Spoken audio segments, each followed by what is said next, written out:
से रिवायत है कि मैं हजरत आयशा रजियल्लाहु अन्हा के जफाफ के दिन मौजूद थी। खुदा की कसम उस दिन कोई खास खाना न था सिवाय दूध के एक प्याले के। रसूलुल्लाह सल्लल्लाहु अलैहि वसल्लम ने उसमें से कुछ पिया और बाकी हजरत आयशा रजियल्लाहु अन्हा को दिया। वो शर्मा रही थी। मैंने कहा, नबी के दस्ते मुबारक से दी गई चीज को कभी न हटाओ, पी लो। तब उन्होंने शर्माते हुए प्याला लिया और थोड़ा सा पिया। इमाम तबरी लिखते हैं कि कुछ रिवायतों के मुताबिक नबी करीम सल्लल्लाहु अलैहि वसल्लम का हजरत आयशा रजियल्लाहु अन्हा के साथ जफाफ मदीना आने के 18 महीने बाद झिलकदा में हुआ, जबकि दूसरी रिवायतों के मुताबिक ये 17 महीने बाद शव्वाल में हुआ। उम्मुल मोमिनीन हजरत आयशा सिद्दीका रजियल्लाहु अन्हा जिस घर में दुल्हन बनकर आई वो कोई शानदार महल न था। मस्जिद नबवी के गर्द छोटे छोटे हुजरे थे। उन्हीं में से एक हुजरा हजरत आयशा रजियल्लाहु अन्हा का घर था। ये हुजरा मस्जिद के मशरिकी जानिब था और इसका दरवाजा मस्जिद की तरफ खुलता था। घर का सहन मस्जिद नबवी का सहन ही था।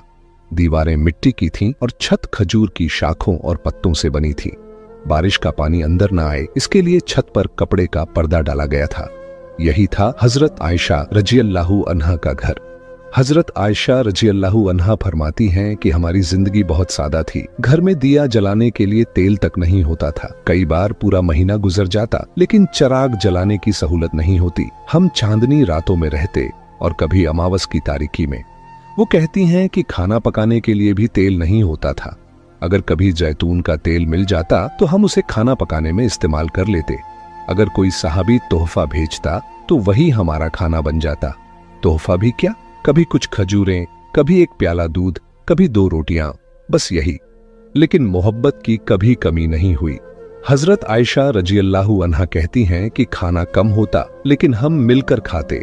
अंधेरे में जब हम खाना खाते तो कई बार एक ही निवाले पर हम दोनों के हाथ पड़ जाते। वो कहती हैं कि अगर गोश्त होता और मैं हड्डी चबा लेती तो नबी करीम रसूलुल्लाह सल्लल्लाहु अलैहि वसल्लम उसी हड्डी को उठाकर वहीं से चबाते जहां मेरे दांत लगे होते। अगर मैं प्याले से पानी पीती तो नबी करीम रसूलुल्लाह सल्लल्लाहु अलैहि वसल्लम उसी प्याले को वहीं से होंठ लगाकर पीते जहां से मैंने पिया होता।